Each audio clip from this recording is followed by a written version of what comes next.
Mega love shout out mga kaibigan. At a blessed day po sa inyong lahat. Ako po si Tech Shider. Welcome po sa aking YouTube channel. Muli po akong narito para ibahagi ang latest video message. Para sa ating lahat, mula sa ating mahal na inang Reynang Helen Abdurrahjak. Madamdaming nagpasalamat ang ating mahal na inang Reynang Helen sa mga sumusuporta sa kanyang misyon lalo na sa mga OFW. Noon pong kasagsagan ng COVID-19, nag-execute ang ating mahal na inang Reynang Helen ng vaccination exemption. Para matulungan tayong lahat, laban sa lasong baksin na inimplementa ng mga kabal at Illuminati. Inilahad din po ng ating mahal na inang Reynang Helen, na aprobado ng United Nations at ng World Health Organization, ang vaccination exemption card. Ini-reveal din po ng ating mahal na inang Reyna, na ang Rule 36 ay ang parusang kamatayan, na igagawad sa mga gumawa ng masama, at nag-implementa ng pagturok ng lasong baksin, at sa mga taong nakialam sa pera ng Royal Bank at Heritage account. Hinihikayat po tayong lahat, ng ating mahal na inang Reynang Helen, na kumuha ng Lupasag Health Pass, nang sa ganun po, tayo ay maprotektahan, laban sa plano ng gobyerno, sa muli nilang pagtuturok ng lasong baksin. Para sa mga mahahalagang pagtalakay ng ating mahal na inang Reyna. Atin pong panuulin ang video, hanggang sa ito po ay matapos. Ang video ay pagmamayari ng ating mahal na inang Reynang Helen Abdurrahjak. All credit po sa ating Royal Highness Queen at sa ating beloved Princess Putria Maryam Al-Jam. Assalamualaikum warahmatullahi wabarakatuh. Live from the land of our forefathers, this is Queen Helen Abdurrahjak Elizabeth III. October 24, 2024. Kumusta po kayo? Alam ko, marami sa inyo ang nagdurusa dahil apektado sa baha, apektado sa tagutom, apektado dahil hindi ninyo namalayan na ang shutdown hindi manggagaling sa political government, hindi manggagaling sa Malacanang, hindi manggagaling sa BARM, at lalo hindi manggagaling kahit kanino man, kundi galing sa batas ng Divino Gobyerno. Alam na ninyo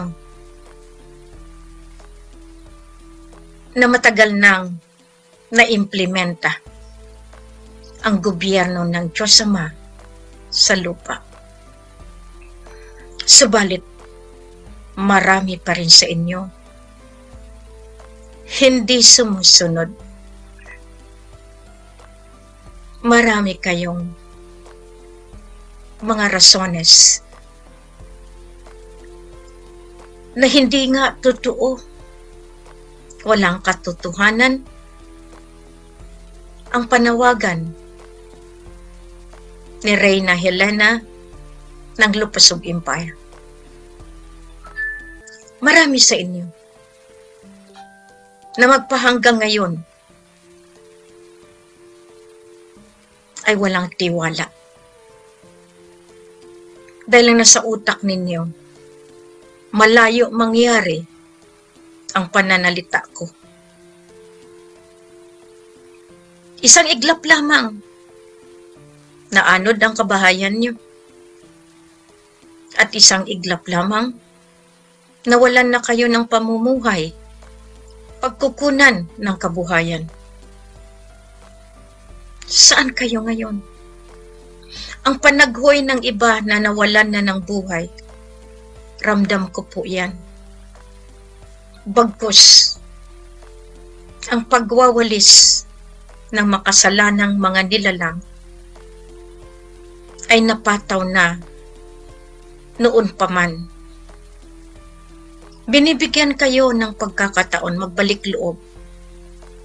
Ayaw ninyo. Mas sinusunod ninyo yung politiko. Batas militar ba ang gusto nyo? Na kung saan madugo ang batas.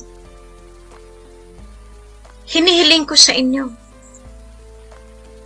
na mag-isip kayo. Ang sa akin, malumanay na pagtawid para hindi kayo masaktan ng lubusan. Mas lalo nyo akong sinasaktan. Mas lalo nyo ginagalit ang kalangitan. Hindi nyo pa rin ba pansin? Marami ang nagpanggap na Helen. Ninakaw ang katauhan at marami ang tumanggap ng kanilang kapalaran na maging kasalungat ng aking buhay.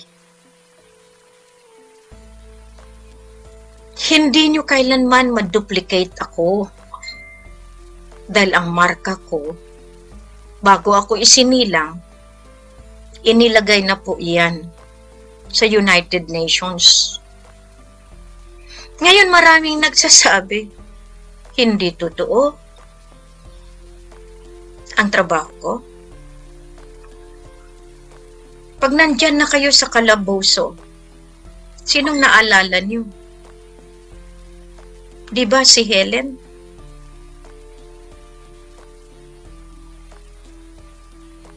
Pag kayo ay nasa binggit na ng kamatayan dahil sa sakuna, dahil sa disgrasya, saka nyo lang maalala ang pinaalaala ko sa inyo na darating ang panahon, kayo mismo ang sasalo sa kasalanan ng inyong mga kasama. Marami sa inyo tumitiwalag na ngayon dahil matagal pa. Sino ang may kasalanan? Kayo rin. Dahil 2010, nakita nyo na, pero mas pinili ninyo sumunod sa mga haring politiko. Hari ng tinatawag natin na pagpapanggap na sila ang hari, ang reyna, ang hari ng kadiliman, ang siyang namugad sa inyong mga puso dahil madali nyo lang lisanin ang programa ko. Marami na tayong pinagdaanan. Pero bakit mas mabilis kayo pumunta sa kabilang bakod, kabilang ilog, nang dahil lamang sa kakapiranggot na pera dahil kailangan niyong mabuhay? Isipin ninyo, timbangin ninyo. Dahil dyan kayo natatalo at dyan kayo mawawalis sa mundong ibabaw na ito. Wala kayong ginawa, kundi hanapan ako ng butas para hindi maniwala ang sangkatauhan. Pero pasalamat pa rin ako dahil marami pa rin ang sumasaklolo kahit hirap na ang aking katawang lupa na ito. Huwag niyong hintayin. Sumuko rin ako. Katulad ng mga unang sugo, sinaunang mga sugo, na kung saan hindi nila naabot ang paraiso na ipinumisa ng Diyos Ama. Nandyan na sa inyo, pero ayaw nyo pa rin yakapin. Ayaw nyo pa rin tingnan. Ayaw nyo pa rin sumunod na may batas na tayo. Ang pagparusa, hindi na akin saklaw. Saklaw na iyan ng makapangyarihan. Ayan, ang ginagamit diyan, hangin, tubig, lupa, apoy, kaya naguguho ang mga kabukiran, kapatagan, lahat ng kalikasan mawawala kapag kayo ay patuloy na sumasalungat at hindi sumusunod sa batas ng Divino Gobyerno. Kahit anong gawin ng politiko, kahit anong batas ang ipataw ninyo, kahit anong proseso ang gawin ninyo, wala kayong panalo sa kapangyarihan ng kalikasan. Sa kapangyarihan ng mga hari na itinalaga sa kalupaang ito. Marami kami, maraming reyna, maraming hari, pero kayo, saang kaharian kayo nagmula?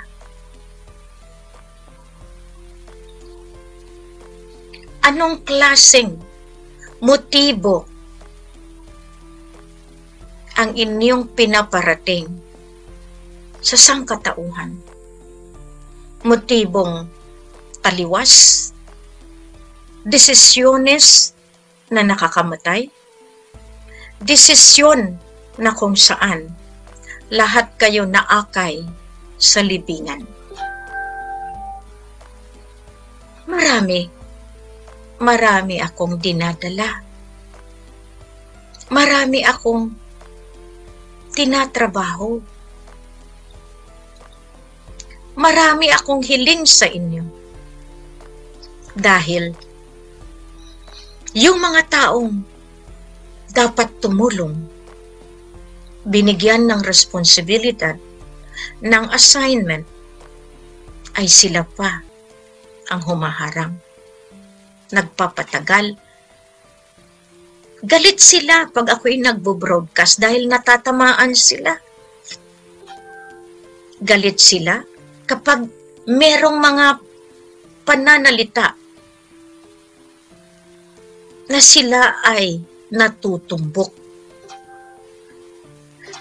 Dahil kung walang Facebook, walang Trimedia, walang cellphone, tuluyan nyo na akong ibinaon sa limot. Tuluyan nyo nang pinaniwalaan ang mga pasaway na mga black propagandist. Lalong-lalo na yung mga praise the Lord. Gumagawa ng simbahan para itago ang kanilang kabalbalan. Lalo na ang mga lord ng gambling. Kaya nga lumabas itong mga taga-pugo. Lumabas itong mga kapangyarihan ng kasino. Lumabas ito ang mga huweteng. Pero may nagawa ba kayo? Wala. Magpahanggang ngayon, wala kayong magawa sa mga lord ng shabu, ng drugs, dahil marami ang nalulong sa buhay ng karangyaan sa karamihang mga anak ng mayayaman dahil yun ang paraan nila para sila sabihin ay anak mayaman. Meron pang maraming lords. Marami pa. Sa hanay ng pinansyal,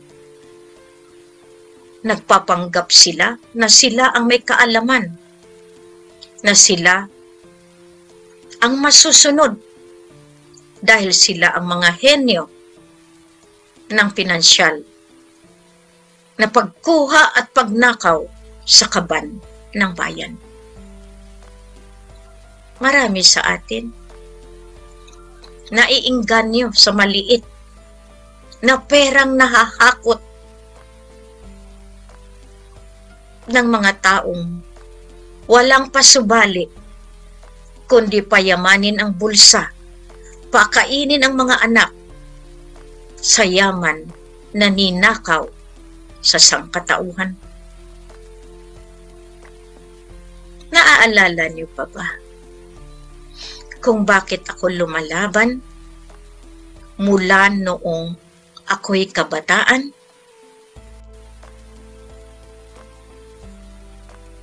Tinalikuran ko ba kayo?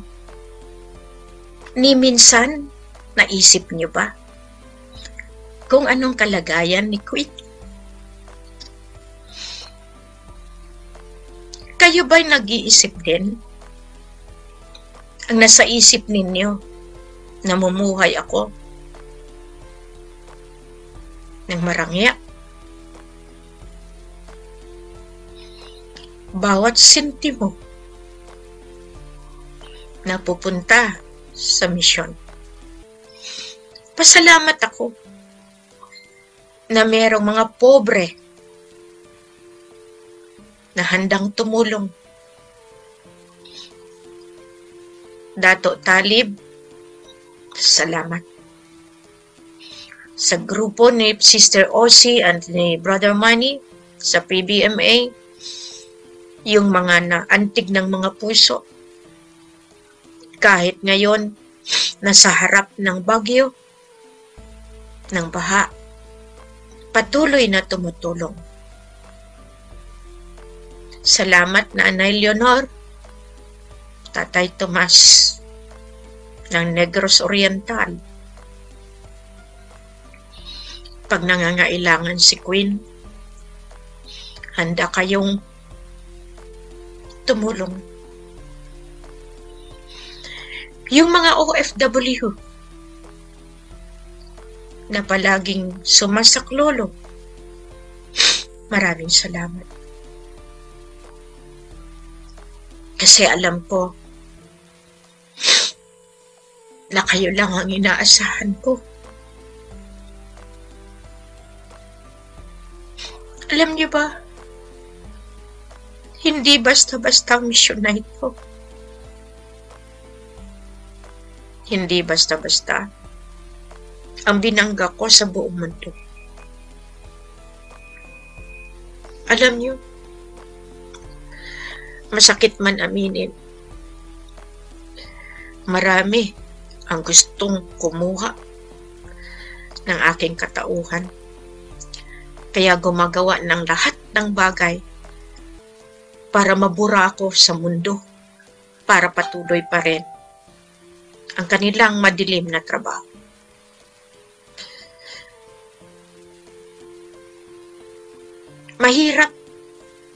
Mahirap tanggapin nila ang katotohanan na tapos na ang kanilang termino ng pamumuno sa buong mundo.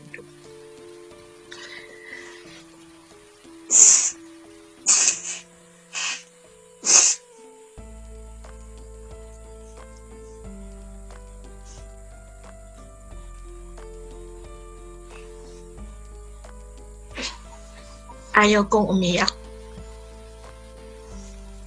Subalit,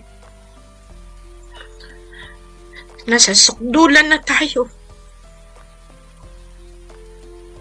Mas marami pa rin ang masasamang tao. Marami pa rin sila na humaharang-humahadlang. 2010, alam nila, meron na dapat tayong pera na i-release ng presidenteng nakaupo, Benigno Aquinos Simeon. Hinarangan ng mangudadado. Tinastingan ko sila. Umaksyon sila. Pero humarang si Gloria Arroyo. At lalong humarang ang mga taga-Sulu. At sinira nila ang reputasyon ko. Dahil hindi ako totoo. Ngayon, yung mga tumulong sa akin na bayaran, primero ang galing nila. Talagang with all the gusto ang pagsuporta. Kapag nakuha na nila ang sikreto, kusa kanilang apakan, yurakan. 2010, validated na po ako ng United Nations. Hindi ako umiimik. Hindi ako nagpakita ng laban dahil papatayin din kami ni Radja Mamay. Alam ko ang katayuan ko. Kaya nagpakatanga-tangahan namuhay ng katulad ninyo. Natutulog sa sahig. Natutulog sa lupa. Natutulog sa terminal. Maraming beses kinahabol para lamang kami ay madiskaril at para wala ng ibang katulad namin na lalaban pa para sa inyo. Ngayon, sino nga ba ang tumulong sa inyo sa kasagsagan ng COVID-19? Collateral damage kami. Kaya nga nung umuwi kami ng Zamboanga to Sulu, mautak lang si Queen. At ako'y naniniwala na hindi ako pababayaan ng mga kapangyarihan. Kaya nalusutan ko. Naiakay ko ang kasama. Pero yung mga kasama ay sila pa rin pala ang naging kalaban pagdating sa huli. Dahil kinuha lamang ang sikreto at sila ay nasa kabilang mga royalty, mga claimants sa mga tribo na nakialam sa yaman ng perlas, ng ginto, at ng kalupaan. Marami kaming pinagdaanan. Pero hindi rin ako nagpahalata na alam ko ang kanilang galawan. Dahil mag-isa lang si Queen kung tutuusin. Nandyan ang Kuya Radja, pero minsan-minsan siyempre pamilya niya nabubuyo dahil nga ang usapin, ang magkapatid ay totoo at si Helen ang hindi totoo. Nagkamali sila. Dahil sino nga ba ang nag-install kay Kuya Radja noong October 10, 2010 bilang isang sultan ng Sulu in North Borneo? Diba si Queen as the blood of the Radja Sulaiman? Together with the Radja Sulaiman, Ama Pandala Pasandalan, and Ama Ali, Sultan Turun Lawan Dumaga, Sultan Muhammad Ismail Ikram. Hindi lang yan ang mismong tumulong sa akin. Sino? Si Dato Magayawa, si Archangel Gabriel, at ang ina Buhawi. Alam niyo ba yan? Of course hindi. Dahil hindi naman kayo naniniwala. Wala kayong paniwala eh. Pero ngayon, salamat sa dugo na nasasalba. Dahil alam din ng lola na Buhawi kung sino ang karapat-dapat tulungan. Salamat sa inyo mga lolo, mga lola, na yan ang pinakaayaw ng kalaban i-mention. Pero saan na kayo? Saan kayo nahahanay? Sa COVID-19, nag-execute si Queen ng vaccination exemption. Kumalat yan. Pero hinayaan kong ibang tao gumalaw para matulungan kayo. Kahit hindi ako gumagawa, pero pirmado ko.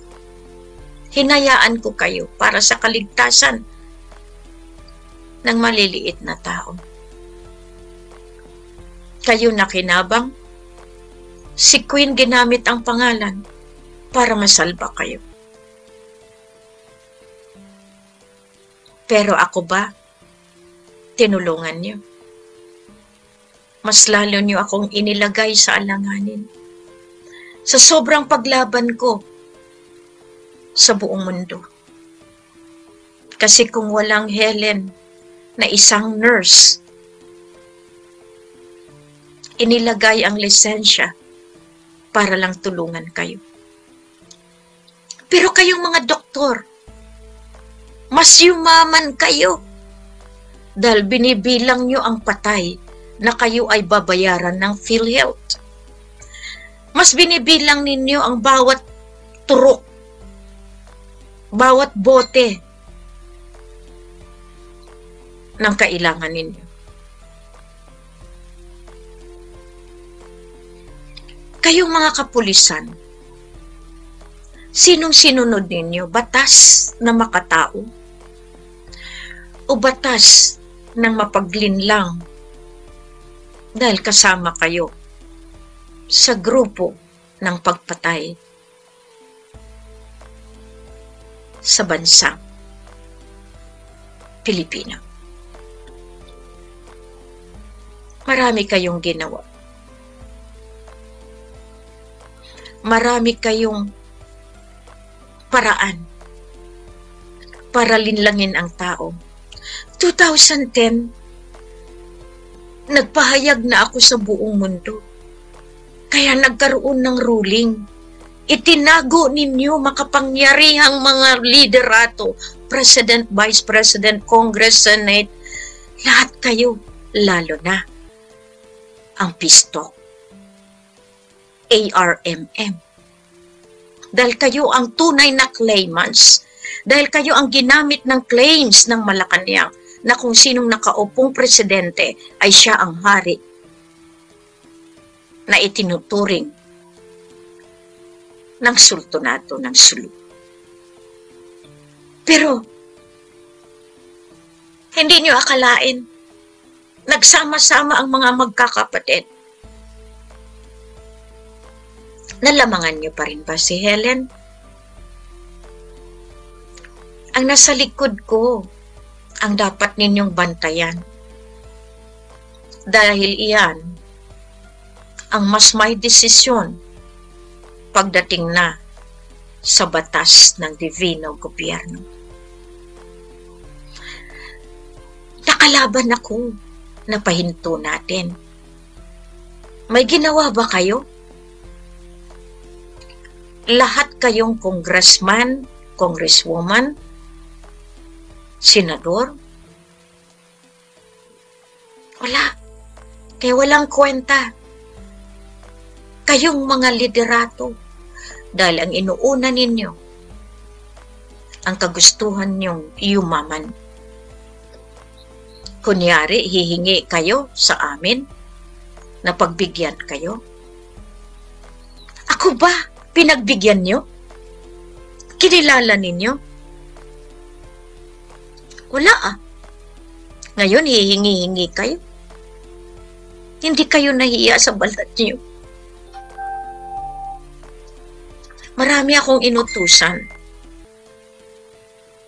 Pero pag nakarating na sila doon, kusang nawawala dahil sa perang ipinopromesa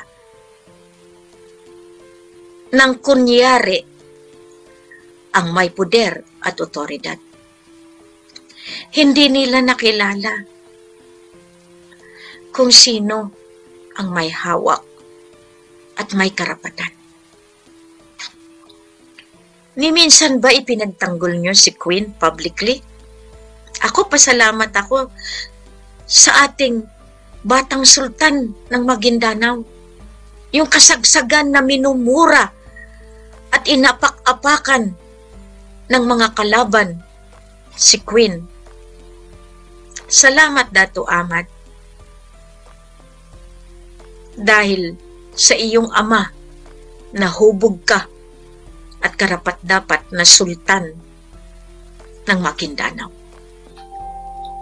Maraming nagsasabi, ibebenta ang kalupaan. Ibenta niyo at nang makita ninyo kung sinong ilalagay ko sa selda na bakal. Marami na kayong kasalanan. Pero palagi kong sinasabi sa inyo, lahat may hangganan. At huwag yung hintayin na buhay ninyo ang kapalit. Dahil sa divino gobyerno, ang batas mas marahas pa sa tinatawag na physical martial law. Hindi ninyo namalayan na kayo pala ay may husga na. Tulog lang kayo, bukas wala na kayo. Ganyan ang divino gobyerno, magbigay ng parusa. Hindi si Helen. Merong gumagalaw na hindi ninyo namalayan na kayo na pala ay nakasalang. Kalikasan yan. Basta kayo kukunin yan. Dati, depensa ako ng depensa.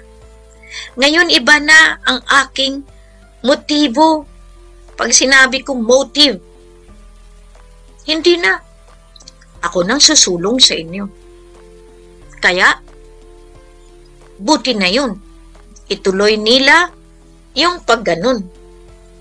Tuloy nila. Dahil itutulak ko kayo eh. Ang isisave ko, ang meron ito. Ito, ang kunin nyo. Dahil ito, aprobado ito ng UN, ng World Health Organization. Sige, kumuha kayo ng gusto. Pero ako, ito pa rin ang ibibigay ko sa inyo. Lahat. Kasi, pag dumating na yung pangmundong pag-shutdown, mararanasan na ninyo ang hapdi, ang sakit. Dahil ako mismo ang magbibigay sa inyo ng pagkakataon na doon kayo. Huwag kayo sa akin para mabawasan ang balikat ng pagbalikat ko sa inyo. Napapagod din ang katawang lupa ko. Dagdagan niyo pa. Instead na mapabilis ang pagdaloy ng grasya, kayo rin ang humaharang. Lahat kayong politiko. Bakit ko kayo tutulungan? Kayong unahin para mabigyan ng hustisya. Akala niyo maganda pa yung ginagawa ninyo? May smartmatic ba kayo? Tama yung nagrarally dyan. Natapos na ang eleksyon. Dahil matik-matik nga yan. Pero hindi na kayo uubra. May resolusyon na po yan. Kaya nga, nilagay nyo sa alanganin ang batas ng sulong. Ni minsan, hindi ako nagkamali sa aking paggawa ng proseso.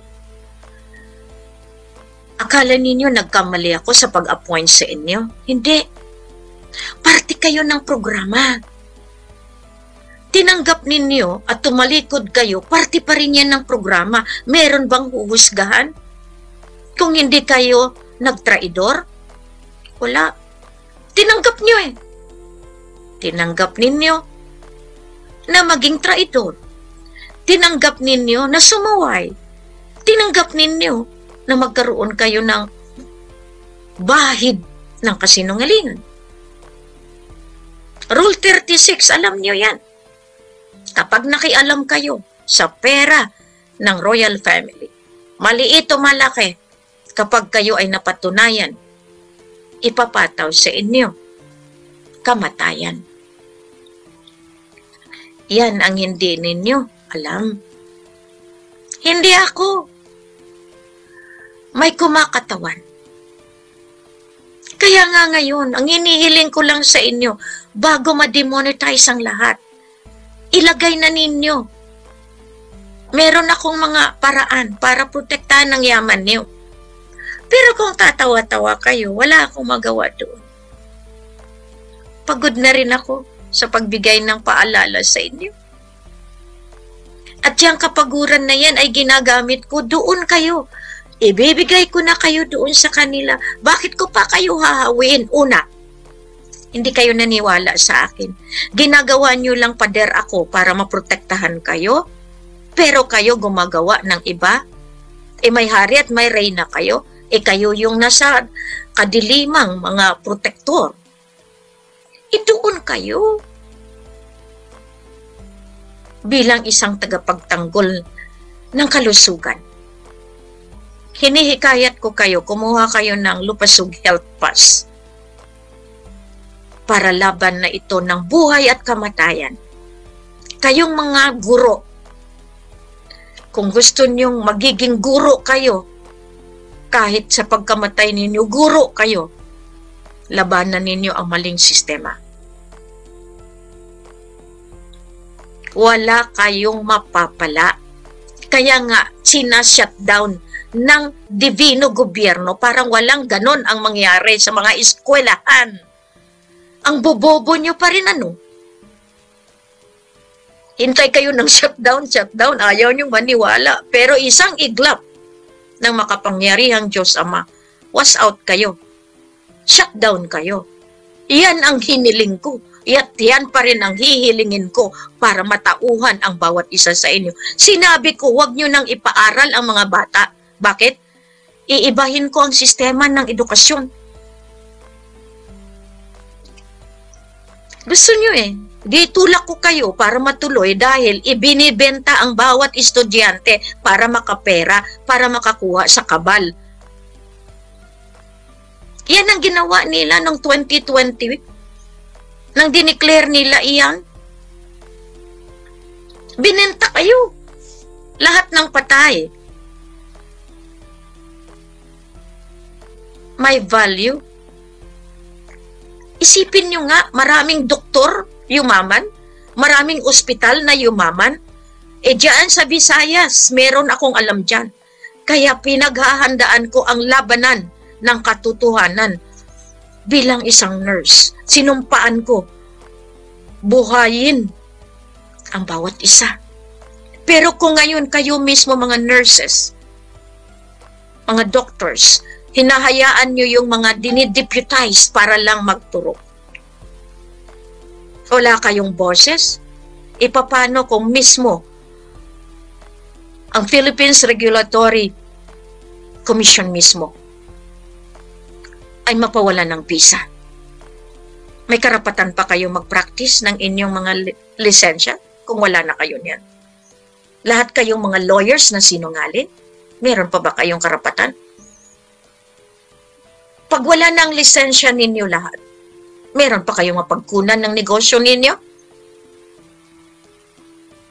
Engineers, nurses, doctors, Lahat ng kumukuha ng lisensya para lamangan ang sangkatauhan ang bawat isa, pinagbabawal na po iyan ng batas ng Diyos.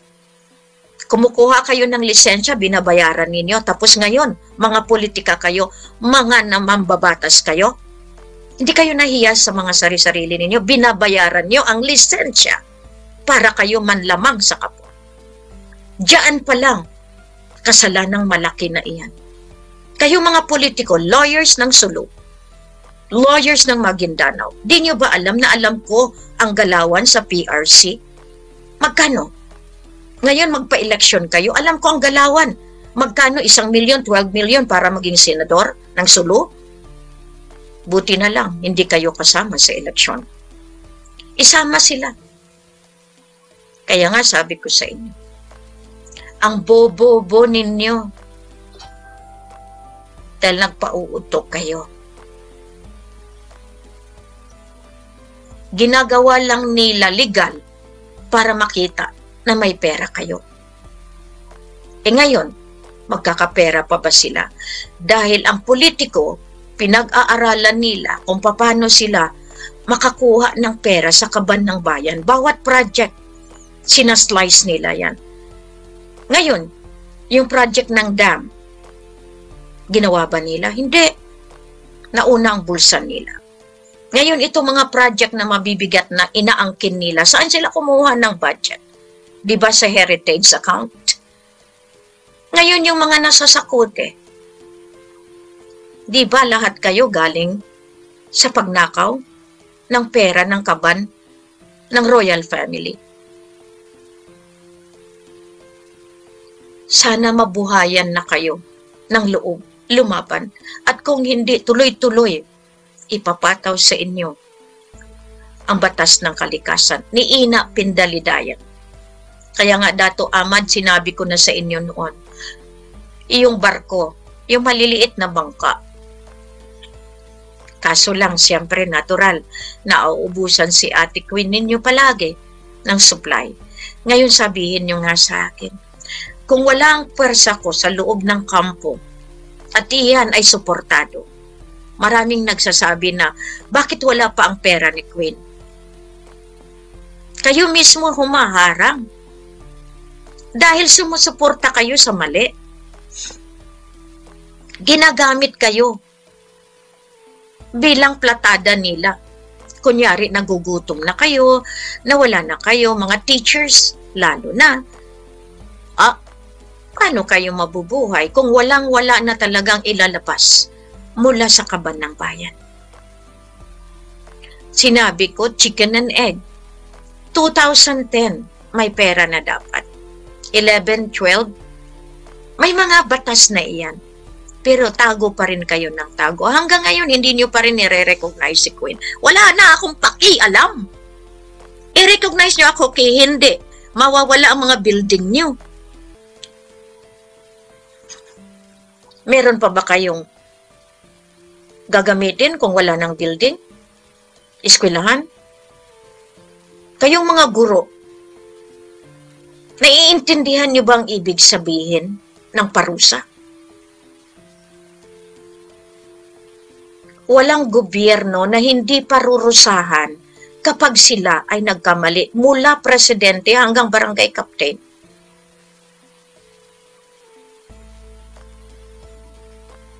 Ang kinakalaban niyo, hindi ako. Ang nag-utos sa akin. Kaya nga ayaw ko lang makitaan niyo ako na mahina na ang loob. Pero minsan, talagang dumarating na ang puntos. Huwag niyong hintayin na kailanman hindi ko na kayo kakausapin. Marami sa inyo, kumukuha lang ng buwelo sa akin, pero nandoon at hindi niyo naman alam, mas babantayan ko kayo. Ilang beses niyo na ba ako tinambagan? Ilang beses niyo na ba ako pinlanuhan para kidnapin, para patayin? Instead na tulungan niyo na ako para matulungan kayo, harang pa kayo ng harang. Di niyo ba alam, mas lalo kayong mapapahamak niyan? Isipin niyo lang ang bawat minuto ng natitirang buhay ninyo dito sa mundo. Dahil isang iglap lamang, kayang kunin na naglalang sa inyo ang buhay niyo. Kaya ngayon, maraming nagtatanong, maraming nagagalit. Dahil hindi pa nabigay yung t-shirt, hindi pa nabigay yung mga SIC, hindi pa naibigay sa inyo, lalo ngayon, gumawa ko ng pasaporte. Lahat iyan paraan ko para matuntun ko kung sinong gumagawa ng mga illegal na mga SIC. Dahil marami pong SIC na maraming gumagawa. Pangalan ko lang, nakakapera kayo. Mali po yun. Pag nahuli kayo, mahirapan kayo. Ngayon, sa validation, ang Mafilindo gumawa, maraming napunta na pera sa akin. Titingnan ko rin lahat iyan sa resibo ninyo. Dahil pag dumating na yung grasya, alam ko rin kung paano ko mababalidate kayo. Lahat ng IDs ninyo, ipunin nyo lang. Kung kanino nyo pinagawa, lagyan nyo lang. Talaga namang ginawa nyo lang si Queen kasi, ganito. Na hindi kayo matutuntun. At ang pinakamasakit, gawin lang natin ito kasi itatransfer lang natin dito dahil iisa lang naman ang Sultan Sulu. Gawin lang natin ito. Itong mga records, ito dito. So ang ginawa nila, iniipon kayo para dito sa politika. Magkanong millions nga yung binayad doon sa RAF na nauna? Lahat kayo, meron kayong kaso sa akin. Lahat kayo, Kung sino man yan natatamaan, mag-isip na kayo. Dahil nasa libro kasi yan eh. Yung libro na yan, nakarating sa UN. Senado. Alam nyo yan? Mag-isip na kayo. Martin, binigay ko yan sa iyo. Mismo sa Manila Hotel. Binigay ko yan doon sa office mo, pinautos ko yan. Lahat iyan, mga records, si BBM, di natin alam kung anong ginawa ninyo sa libro. Sa BARM, lahat iyan. May kopya kayo. Reviewin ninyo. Iyan ang platada kung bakit natuloy ang trabaho ko. That is a documentary, payak na libro, pero nandiyan ang kaligtasan ng buong mundo. Ngayon, lahat ng ginagawa ko, may basbas.